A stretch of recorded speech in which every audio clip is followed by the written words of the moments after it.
हिमाचल में 13,000 फीट की ऊंचाई पर किन्नौर हिमालयाज़ की गोद में है एक ऐसी जगह जिसके बारे में आज भी बहुत कम लोग जानते हैं, जिसकी सुंदरता पर आंखें यकीन ही नहीं कर पाती। विशाल पहाड़ों और बुग्यालों के बीच एक झील पर बसा है दुनिया का सबसे ऊंचा और प्राचीन कृष्ण मंदिर। इसके सामने, इसके आसपास और पूरे सफर में आपको जादू सा महसूस होता है, लेकिन यहाँ तक पहुँचना भी उतना ही मुश्किल है। तो चलिए आज इस दूर सफर पर चलते हैं, आपको दिखाते हैं सबसे खूबसूरत जगहों में से एक, दैट इज यूलाकांडा।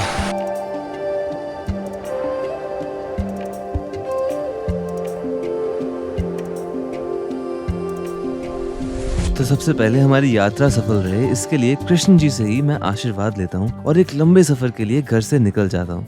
कमाल की बात यह है कि तबीयत हम दोनों की खराब है।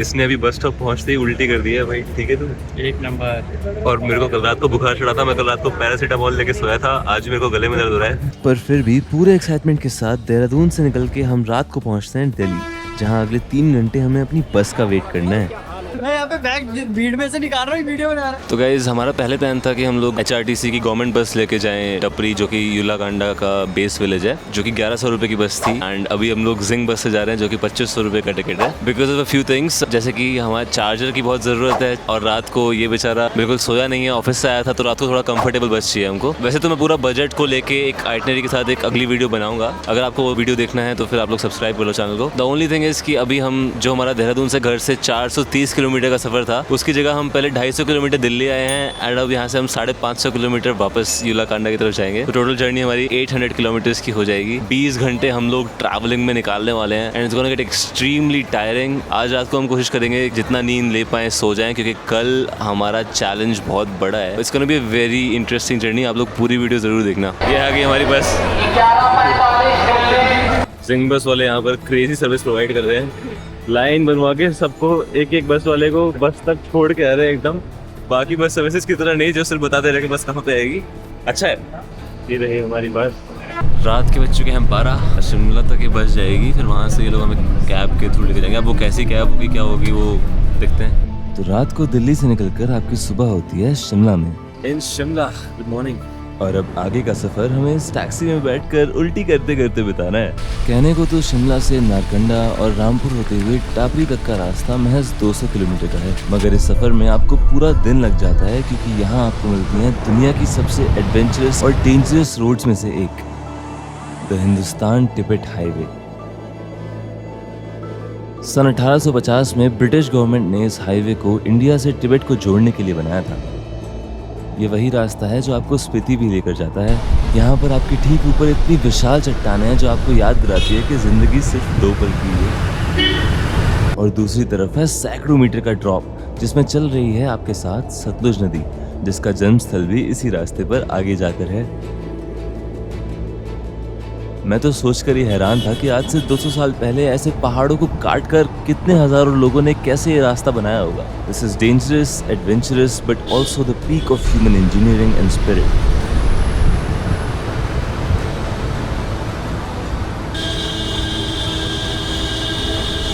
5 बजने वाले हैं। हम कल देहरादून से 5 बजे निकले थे, हमें 24 घंटे चलते हुए हो चुके हैं। गाड़ी में और बसों में बैठ बैठे मेरा सर बहुत बुरी तरह घूम चुका है। इसने तो 2 बार उल्टी कर ली। हमें था कि हम दोपहर में जल्दी पहुंच जाएंगे यूला, तो चढ़ाई कर लेंगे आज, लेकिन यहाँ पे आगे चट्टानों का काम चल रहा है। पीछे हमारे साथ गाड़ियों की लाइन लगी हुई है। अभी हम 45 मिनट्स दूर हैं टपरी से, और वहाँ से आधा घंटा यूला गाँव का है। और फाइनली हम होते हैं किन्नौर वैली में।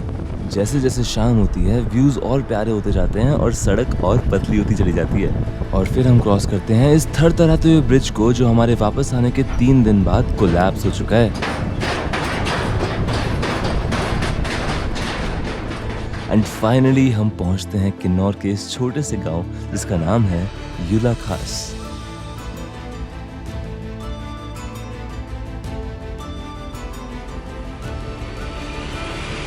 It's 7 PM 9 बजे निकले थे वहाँ से। एस्टिमेटेड टाइम 2 बजे पहुँचने का था। इट्स लिटरली 7, हम यूला पहुँचे। तो गाइस एक आंटी ने हमको पकड़ लिया था अपना होम स्टे दिखाने के लिए। हमको लगा कि होम स्टे यहीं पे होगा, बट वो हमको बहुत ऊपर ले आए, अभी भी चला ही रही है। यूला पहुंचकर कोई भी रुकने की जगह आपको 700-800 मीटर की चढ़ाई के बाद ही मिलेगी, तो छोटी सी स्ट्रीट ट्रैक के लिए तैयार होकर आना।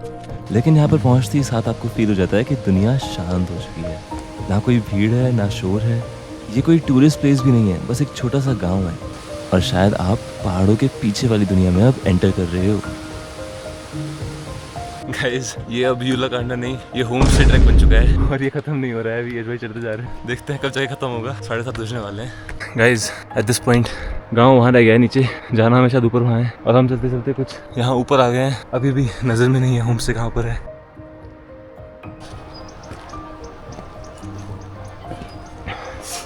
गाइस, ये चढ़ाई ना एकदम खड़ी हो जा रही है अचानक से और ऊपर जा रही है सीधी, और मुझे अब इस पर चढ़ते हुए मेघालय की याद आ रही है, डबल डेकर ब्रिज के ट्रैक की। सेम एक्सपीरियंस था मेरा। अब रात को करीब 4 घंटे सोकर हम फाइनली ट्रैक शुरू करने वाले हैं। गुड मॉर्निंग गाइस, सुबह के 5 बज रहे हैं अभी। हम लोग we are almost ready and यहाँ पर भी हमारे छोटे से होम स्टे में हमारे साथ हैं राधे कृष्ण जी। और ये हम आराम से उतर गए अपने कैबिन से और ये देखो यार गाइस, कितना प्यारा हो रहा है यहाँ पे। मेरी जिंदगी की सबसे शांत और खूबसूरत सुबह में से है ये। शुरू में ये खड़ी सीढ़ियाँ आपको मिलेंगी सीधा ऊपर जाती हुई, बट साथ में एक अनपैरेलल्ड व्यू मिलेगा। बोला गया है कि कल हम 1.5 किलोमीटर तो ऊपर आ गए थे, तो यहाँ से करीब 1 किलोमीटर के बाद खड़ी चढ़ाई नहीं रहेगी एंड रास्ता इजी हो जाएगा अगले 4-5 किलोमीटर तक, और फिर लास्ट के 4 किलोमीटर टफ होने वाले हैं। तो लेट्स सी कि आखिर ये ट्रैक कितना चैलेंजिंग होगा।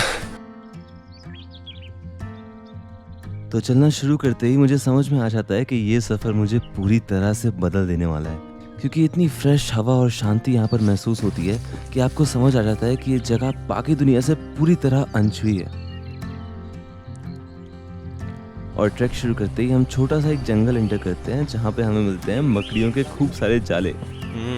मुंह पे ही लग रहे हैं एकदम। अभी हम लोग बहुत घने जंगल से गुजर रहे हैं। अंकल ने हमको ऐसा बोल दिया है कि जहाँ से हम कल गांव से ऊपर चढ़ के आए थे इस साइड, उसी तरफ अब हमें वापस जाना चल के और वहाँ से ट्रैक शुरू होगा। हालांकि कल रात हमको उन्होंने ये बोला था कि ट्रैक यहीं से शुरू हो जाएगा, तो आई थिंक शायद हमें एक्स्ट्रा रास्ता अब कवर करना पड़े। बट जंगल बड़ा प्यारा है यार, कितने घने घने पेड़ हैं यहाँ पे और शांति एक नंबर। सिर्फ चिड़ियों की और पानी की आवाज़ आ रही है मेरे अलावा। जो रास्ता हमें मिलता है वो मैं आपको शब्दों से समझा नहीं सकता। पेड़ इतने विशाल और पुराने कि जैसे सदियों से यहीं पर हूँ। फूल सजे हुए जैसे आपके स्वागत के लिए यहाँ पे रखे गए हो, और कंप्लीट पीस। क्योंकि हम गांव से थोड़ा बाहर हैं और ट्रैक का मेन रास्ता आगे से है, तो जब तक हम बाकी रास्ते से नहीं मिल जाते हमें रास्ते में कोई नहीं मिलता, सिर्फ हम दोनों और पूरी शांति। देखो वहाँ है यूला गाँव, वहाँ से हम आ गए हैं काफ़ी ऊपर। धीरे धीरे घाटी में धूप आ रही है। शुरुआत के 2 घंटे ये ट्रैक एकदम जादुई लगता है। हर मोड़ पर आपको अलग अलग रंग के फूल और छोटे छोटे झरने मिलते हैं। सूरज की किरणें भी पहाड़ों की चोटियों को छूकर हर दिशा में फैल जाती हैं। अभी हम एनर्जाइज्ड भी हैं और चढ़ाई मैनेजेबल भी है, तो उतनी परेशानी शुरू में फील नहीं होती। लेकिन आगे जाके इस ट्रैक का लेवल खूबसूरती और मुश्किल दोनों के मामले में 5 गुना बढ़ने वाला है। और फिर अचानक से चढ़ाई थोड़ी खड़ी महसूस होने लगती है और सांस फूलने लगती है। और ये होता है जब आप एक जगह को टूरिस्ट प्लेस में कन्वर्ट कर दो कि डस्टबिन यहाँ पर है लेकिन कूड़ा बगल में है। और यहाँ पे मेरे साथ 2 चिल गाइज फाइनली ट्रैकर्स ज़्यादा दिखने लगे हैं। वी रियली अप्रिशिएट कि डस्टबिन रास्ते में है यहाँ पे, भले ही कूड़ा वहाँ पे भी है। और ये देख लो भाई, जो लोग पूछते हैं ना कि पहाड़ों में मैगी का प्राइस 4 गुना 5 गुना क्यों होता है, ये देख लो कैसे लेके जा रहे हैं लोग।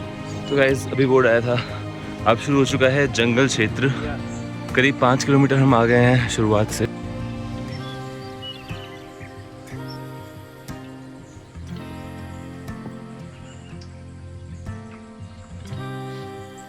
बहुत सुंदर रास्ता है, but this is not easy. बहुत प्यारा रास्ता है। चढ़ाई काफ़ी खड़ी है। जो भी ये बोल रहा है कि जंगल में रास्ता सीधा है या फिर बीच में रास्ता आसान है, आसान तो डेफिनेटली नहीं है। कंसिस्टेंटली असेंट चल रहा है हमारा।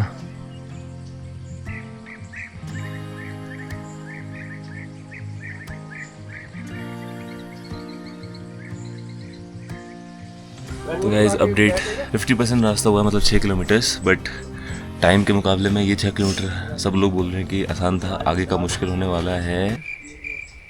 रास्ता आसान तो नहीं था भाई। अभी हमने एक भाई से पूछा कि भाई ऐसा ही स्टीप रास्ता है तो वो बोल रहा भाई ये तो स्टीप है ही नहीं। हम बहुत देर से हमें लग रहा है कि प्लेन आएगा हमें लग रहा था हम ऊपर चढ़ते जा रहे हैं, प्लेन आएगा रास्ता। भैया कह रहे अरे ये प्लेन है, अरे अरे अभी तक अच्छी पेस मेंटेन करिए, 2 घंटे 15 मिनट में 6 किलोमीटर आधा रास्ता आ गया। I am doing good job. ये तो हमेशा की तरह चल रहा है but I am doing very good. या फिर 8 किलोमीटर चलकर अचानक आप इस घने हरे जंगल से निकलकर एक दरवाजे पर पहुंचते हो। यहाँ पर है यूलाकांडा बेस कैंप और इसे पार करने के बाद आपका व्यू कम्प्लीटली चेंज हो जाता है। ये गेट पार करते ही आप पहुंच जाते हो 360 डिग्री खुले पहाड़ों के बीच एक विशाल बुग्याल में।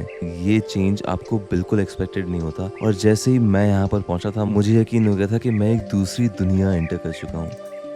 It really felt like this is God's own world. भाई लिटरली जैसा मूवीज में दिखाते हैं और कहानियों में सुनाते हैं ना, हवा इतनी प्यारी कि चेहरे को सहलाती हुई जाए, पानी इतना ठंडा और बर्फीला कि चेहरे को काट दे लेकिन फिर भी अच्छा लगे, और पूरे रास्ते में रंग बिरंगे फूल बिछे हुए हैं। मतलब जहाँ जहाँ पर पानी है आपको येलो फूल मिलेंगे, आपके रास्ते के साथ आपको छोटे छोटे वाइट फूल, नीले फूल, पिंक, पर्पल फूल, it's all sorts of colours throughout your way. और साथ में कुछ जानवर, क्योंकि भगवान की दुनिया में जानवरों का भी उतना स्थान है जितना हमारा है। वहाँ है मंदिर और यहाँ है भाई और मैं, वहाँ है मंदिर। भाई साहब मेरा तो यहाँ पे मन नहीं कर रहा कहीं जाने का अब, मगर अभी मंदिर तक काफ़ी खड़ी चढ़ाई बाकी है जो हमें मौसम खराब होने से पहले पूरी करनी है। और इससे पहले कि हम ऊपर पहुँचे, आप एक बार इस जगह की शांति फील करो और अगर वीडियो पसंद आ रही है तो लाइक ज़रूर कर दो। ऐसे माता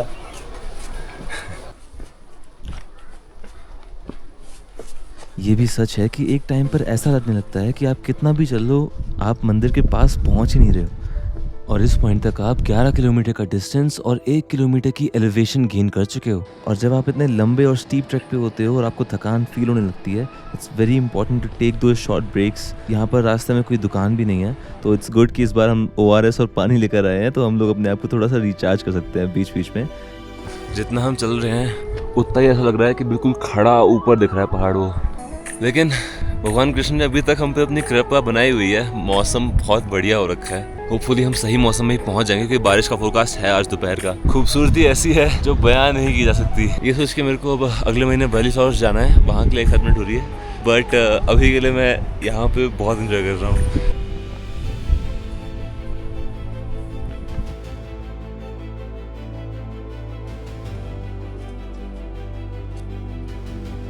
और धीरे धीरे एक ओपन वैली, एक छोटी सी पगडंडी, फिसलते हुए रास्ते और बड़ी चट्टानों को पार करने के बाद गाइस देखो सीधा नीचे जा रहा है रास्ता और हम कहाँ से बुग्याल खुला था वो तो दिख भी नहीं रहा, पता नहीं पॉइंट। मेरे राइट साइड में आप देख सकते हो जस्ट अनरियल सीनरी एंड मेरे सामने ब्यूटीफुल वाटर स्ट्रीम एंड ये पार करते ही सबसे खूबसूरत जगहों में से एक। Welcome to the world's highest Krishna temple.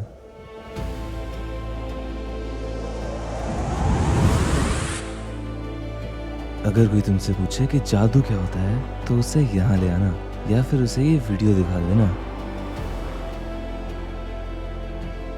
ये जगह खूबसूरत के साथ कितनी अहम है ये जानने के लिए हमें महाभारत में जाना पड़ता है। पांडव भाइयों को जब 14 साल का वनवास मिला था तब उन्होंने किन्नौर के इन पहाड़ों में शरण ली थी और अपने मार्गदर्शक भगवान कृष्ण को सम्मान करने के लिए उन्होंने यहाँ पर इस श्राइन को कार्व किया और मंदिर के आसपास इस ग्लेशियर लेक को बनाया। इन रास्तों पर चलना मतलब लिटरली हिस्ट्री के बीच में गुजरना है। आज भी किन्नौर के लोकल लोग इस लेक में अपनी टोपी को उल्टी करके डालते हैं और ऐसा मानते हैं कि अगर वो टोपी इस पानी में तैरी तो उनकी मनोकामनाएं पूरी होंगी और ये साल अच्छा जाएगा, और अगर वो डूब गई तो आने वाली मुश्किलों को ये दर्शाता है। और इन सब चीज़ों को सोच के यहाँ की एनर्जी अलग ही फील होती है।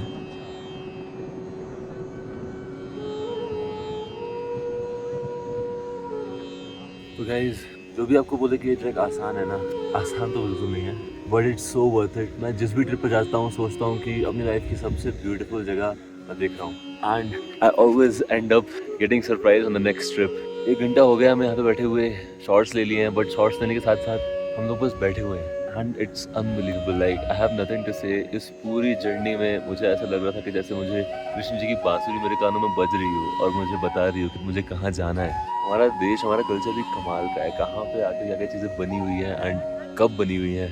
पांडवों के साथ इतनी जो हिस्ट्री जुड़ी हुई है यहाँ पे। If you get the chance, जल्दी आना, इससे पहले कि ये प्लेस भी एक क्राउडेड ट्रक में बदल जाए।